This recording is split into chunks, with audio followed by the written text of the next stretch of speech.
I'm David Bailey. I'm introducing my new book, which is called Look Again, which is a good title because look again and then look again and then look again and go and buy the bloody thing.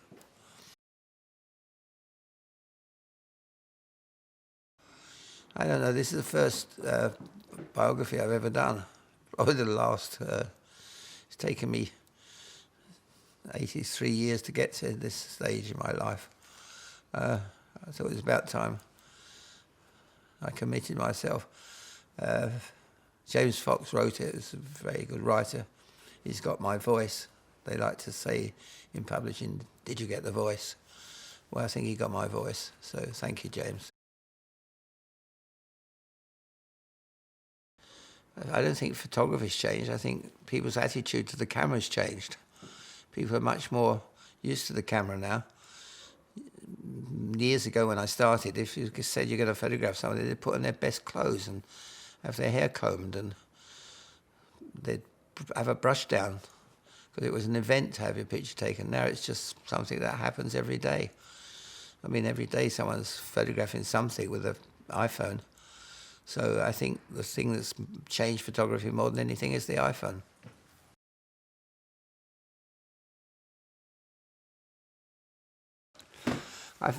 There's no difference. I mean, fashion photography, you've got to show the frock.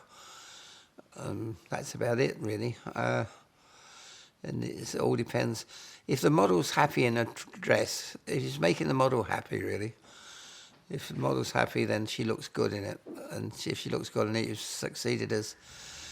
Because it's not the fashion photography, it's the person wearing the dress who's projecting the image of the thing.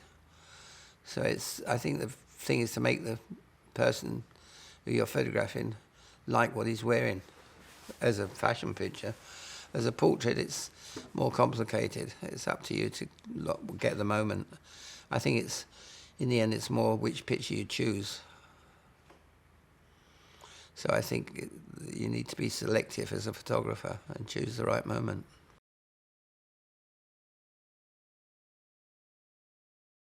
Okay, who's inspired me? Well, everybody. Everybody's got a story. I mean, every man or every woman have got a story. You just have to find it in them.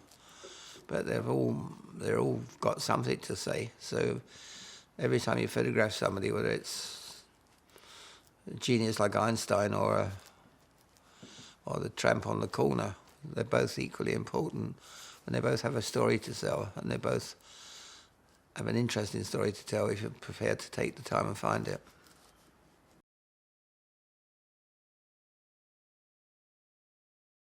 Only one, Yves Saint Laurent. He was definitely the most interesting of all the designers I've met. His designs, I mean, not him particularly, but definitely his designs. He's definitely the best.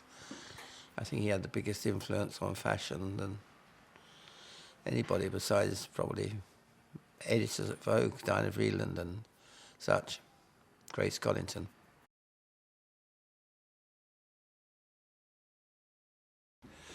Oh, would I like to have photographed? That's an odd question.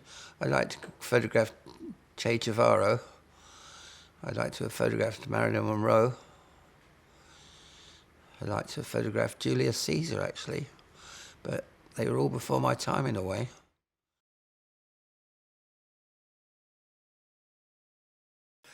I don't know, really. I suppose it's down, it's basic, it's comfortable shoes. As long as your shoes are comfortable, the rest of you is quite comfortable.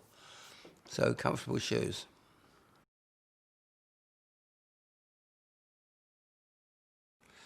I know photography's been good to me. I'm not sure what else I could have been. I suppose I could have made films or been a painter. But I've still done all those things anyway. So photography leads to all sorts of things. And you meet so many interesting people being a photographer. And I think you meet so many people that, unless you're very boring, it makes your life better because they influenced by what they say. So it's a bonus every which way, photography. So get out there and take a snap and look again.